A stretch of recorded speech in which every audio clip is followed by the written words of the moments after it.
ફતેપુરા તાલુકામાં ગ્રામ પંચાયતોની સરપંચ તથા વોર્ડના સભ્યોની ચૂંટણીમાં મતદાન મથકે મહિલા મતદારો અને પુરુષ મતદારોની ભારે ભીડ જોવા મળી.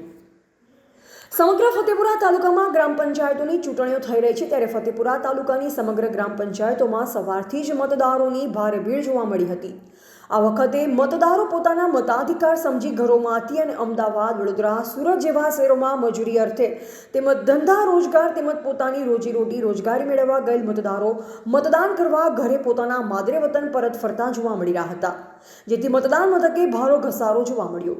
સરપંચના ઉમેદવાર તથા વોર્ડ સભ્યોએ રાત દિવસ મતદારોનો રૂબરૂ સંપર્ક કરી પોતાનો મતાધિકાર સમજી પોતાનો કિંમતી મતનો તેમજ પોતાના મતાધિકારનો ઉપયોગ કરવા વોટિંગ કરવા જણાવ્યું, જેથી સવારથી જ મતદારોની કતારો જોવા મળી. રિપોર્ટર કિરણ ડામોર, ફતેપુરા.